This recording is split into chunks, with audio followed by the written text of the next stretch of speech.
Hello and welcome back to another Death Count Gaming video. Today I will be reviewing Super Meat Boy on the Xbox 360, a game that I have just beaten in my recent Let's Play videos. Unlike the other reviews, I rate games a bit differently. I judge the game into 5 categories and give each a score out of 10. These categories are story, difficulty, graphics, gameplay, and my personal opinion on how good I think the game is. After each category gets a score, I take these scores and get an average on how good the game truly is. Now that you know the system, let's begin the review. Super Meat Boy is one of those games where you don't really need a complicated story to make a compelling, great game. Instead, this game tells a simple story, following Meat Boy and his girlfriend Bandage Girl. Everything is fine and great. Then in a move, a jealous Dr. Fetus comes along and kidnaps Bandage Girl, making Meat Boy have to rescue his girlfriend. This has Super Meat Boy going through a lot of unexpected situations, and it's really the simple stories that have the most impact in certain games. This statement is certainly true here. This game certainly tells a simple story, and it tells it well, setting the game up and levels in a perfect, well-told way. So, with all this in mind, I am actually gonna give this game a 9 out of 10 for the story it tells, seeing how well it tells it. Anyone who has heard of this game and has played it knows that it starts off really easy in order for players to learn the controls before quickly ramping up the difficulty and adding new obstacles and enemies with each level as it progresses. Super Meat Boy itself can get extremely difficult and slightly unfair. However, because of the fact that you need to complete 16 out of 20 levels per world in order to face the next world's boss and move on to the next world, this makes the game slightly easier and does actually take off some of the difficulty, though really not by much.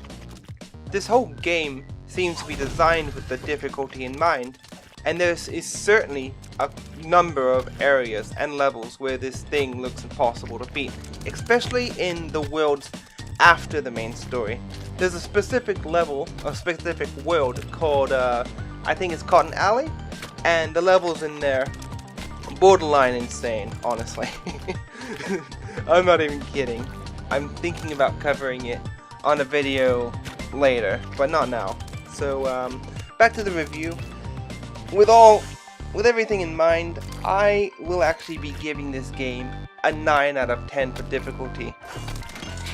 When it comes to this game's graphics, it sort of reminds me of a game you could find in an arcade, as everything seems to be designed in this way. This game looks so seamlessly put together as well, and the color palette used in the levels also complement the whole game well as a whole. However, in a few levels, I felt there were too many saturated bright colors, and that slightly ruined the level for me.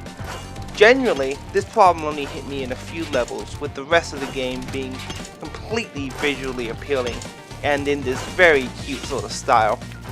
Even the main characters, the blood, the saws, and every enemy generally of the game look cute and appealing in their dark, twisted ways.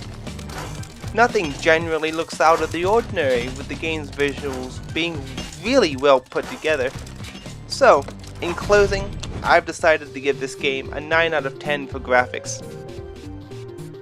The controls are very easy to learn for this game and were very responsive and very simple. On top of this, the first world acts as a sort of tutorial, throwing small challenges at you as you progress, while making a way of teaching you how to control the character. Throughout the game, new enemies kept on emerging as well, adding more challenge and more ways you can die. Personally, I believe most levels were designed well, and to me it seemed like the developers had mainly challenge in mind when they were making them. After you died in the game, instead of having a loading screen or something like that, the game instead throws you back to the beginning of the level for you to do it all over again. With this quick restart system in place, it kind of challenges players to try again, which I think is a brilliant thing to have in this game. What made this feature great is also the fact that when the level is finally completed, it shows the full level with a copy of Meat Boy demonstrating every attempt you made in the level. This small feature is definitely a good thing to have, and was something new I haven't actually seen in any other game. So, with everything in mind, I have decided to give this game a 9 out of 10 for the gameplay. Brilliant. I can't deny this game was fun and challenging, because it was. I have to admit though, that when it got too difficult, that's when the fun slightly died for me, and that's also when frustration slightly kicked in. However, because of the quick restart system it has in place, it keeps the frustrating times to a minimum, which is where the game actually strives. You will certainly be dying a lot in this game, and as you can see by my gameplay videos, I certainly did as well. So, in general, this game was difficult and slightly frustrating, but it was also good and very fun to play. And this is exactly why I personally believe this game deserves a 9 out of 10. Generally, everything blends together perfectly with a simple story setting up the scene for a difficult game with appealing graphics. The simple controls and quick restart system they have in place just makes a great game better, and nothing bad can really be said about this game at all. Like I said before, this is a game you will certainly be dying a lot, which is to be expected in a very difficult game like this, and which is overall why I will be giving this game an average of 9 out of 10. And in case you missed my gameplay videos, I fared an astounding 498 deaths in the 3 hours and 25 minutes it took for me to beat the game.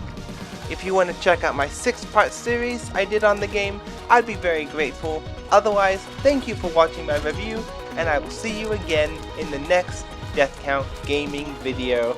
Until next time everyone, have a nice day, and I'll see you again next time.